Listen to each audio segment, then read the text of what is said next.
Libya پر معمر Gaddafi کی حکومت ہے اور سال ہے 2010۔ لیبیا میں پانی، بجلی، علاج اور تعلیم بالکل مفت ہے۔ ملک سے باہر پڑھنا چاہیں تو 1600 یورو ماہانہ حکومت وظیفہ بھی دیتی ہے۔ لیبیا کی سرکار اپنا گھر ہر شخص کا حق مانتی ہے اور لوگوں کو گھر بنا کر دے رہی ہے۔ کاروبار کے لیے بلا سود قرضہ مل رہا ہے اور کھیتی باڑی کرنا چاہیں تو مفت 25 ایکڑ زمین اور ٹریکٹر ملتا ہے۔ شادی کریں تو نئی زندگی گزارنے کے لیے $50,000 اور بچہ پیدا کریں تو 2 سال تک دودھ پیمپر کا خرچہ بھی سرکار دیتی ہے۔ گاڑی فیکٹری ریٹ پر اور پیٹرول 8 سینٹ فی لیٹر مل رہا ہے۔ لیبیا میں تمام سڑکیں بالکل نئی بنائی گئی ہیں جن کی لمبائی فرانس اور جرمنی کی سڑکوں کی مجموعی لمبائی سے زیادہ ہے۔ لیبیا کا اپنا سیٹلائٹ پروگرام ہے اور وہ خلا میں خود اپنا سیٹلائٹ بھیج رہا ہے۔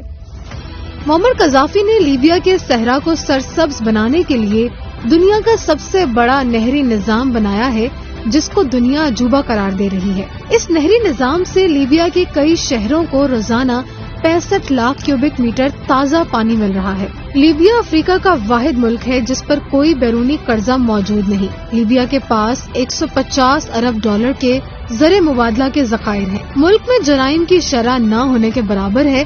عوام پرسکون اور خوش ہیں، لیکن اگلے 6 ماہ میں یہ سب کچھ محض ایک خواب بن کر رہ جائے گا۔ لیبیا میں عرب سپرنگ داخل ہو گیا ہے اور عوام اب جمہوریت اور آزادی کے نعرے لگا رہے ہیں۔ ان کو اچانک معمر قذافی غاصب اور ڈکٹیٹر لگنے لگا ہے۔ فیس بک پر معمر قذافی کے خلاف مسلسل نفرت انگیز مواد وائرل کیا جا رہا ہے۔ گو کہ انقلابیوں کی تعداد تھوڑی ہے لیکن اتنی ضرور ہے جس کو جواز بنا کر امریکہ اور مغرب انسانی حقوق کے نام پر لیبیا میں مداخلت کر سکے۔ امریکی اراکین کانگریس باغیوں کے حق میں بیانات جاری کر رہے ہیں، قراردادیں پاس کر رہے ہیں۔ مغرب نے لیبیا کی عوام کو آزادی دینے کا تہیہ کر لیا ہے اس معمر قذافی سے جس نے تمام مغربی کمپنیوں کو نکال کر لیبیا کے تیل کا کنٹرول لیبیا کی عوام کو دے دیا تھا۔ باغیوں نے فوج پر حملے شروع کر دیے، سرکاری گاڑیوں اور فوجی املاک کو جلایا جا رہا ہے۔ معمر قذافی کے حکم پر فوج نے بغاوت کو چلنے کے لیے سختی کی جس کے ساتھ ہی پوری دنیا میں واویلا مچ گیا۔ مغربی میڈیا اور سوشل میڈیا پر کوہرام مچ گیا کہ فوج عوام پر ظلم کر رہی ہے۔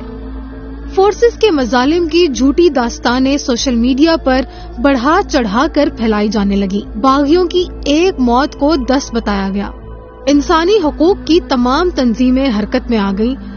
صرف چند ماہ پہلے تک مسیحا کہلانے والے معمر قذافی کو سوشل میڈیا اور مغربی میڈیا پر فرعون کہا جانے لگا۔ اس عظیم الشان پروپیگنڈا مہم نے لیبیا کی باقی عوام کو بھی کنفیوز کر دیا۔ کچھ باغیوں کا ساتھ دینے لگے اور کچھ حیران ہو کر خاموش ہو گئے۔ امریکہ کو لیبیا پر براہ راست حملے کا جواز مل گیا۔ وہ باغیوں کی مدد کے لیے خانہ جنگی میں کود گیا۔ یہ مارچ 2011 کے مناظر ہیں۔ امریکہ اپنے اتحادیوں کے ساتھ مل کر لیبیا پر بمباری کر رہا ہے۔ باغی امریکی بمباریوں پر خوشی سے نعرے لگا رہے ہیں۔ اس جنگ میں مقامی انقلابی، القاعدہ جیسی دہشت گرد تنظیمیں اور مغربی اتحاد ایک پیج پر ہیں۔ انقلابی امریکہ کے ساتھ مل کر فتح کے نعرے لگا رہے ہیں۔ معمر قذافی کو پکڑ کر بری طرح مارا جا رہا ہے، پھر اس کو گولی مارنے لگتے تو وہ گولی مارنے والے سے پوچھتا ہے کہ تم مجھے کیوں مارنا چاہتے ہو؟ ان کے پاس کوئی جواب نہیں ہوتا، بس وہ سارے مل کر زور زور سے قہقہے لگاتے ہیں اور معمر قذافی کو گولی مار دی جاتی ہے۔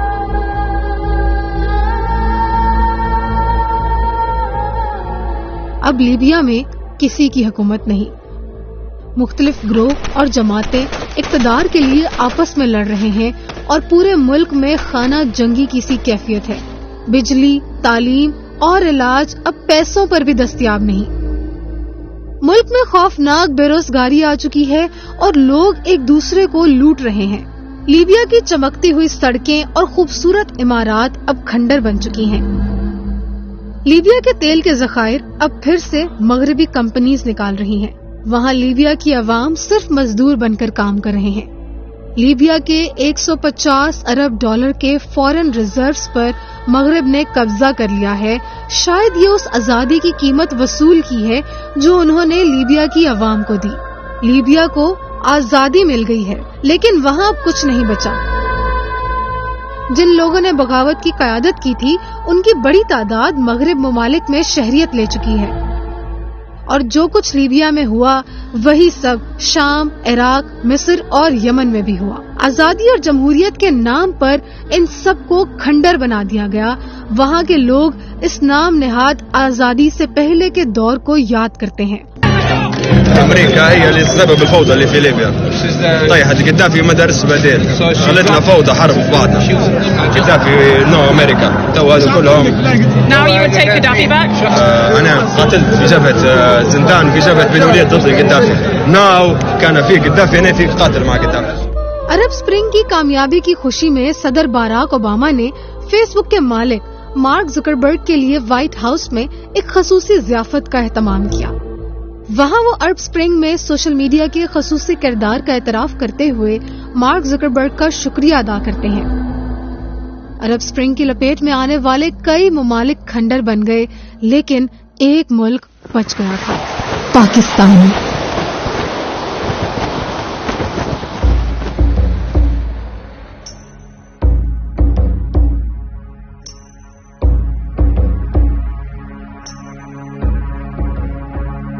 عرب اسرائیل جنگیں ہوئیں، امریکہ نے عراق سے براہ راست بھی جنگ کی لیکن عرب سپرنگ آخری کیل ثابت ہوئی.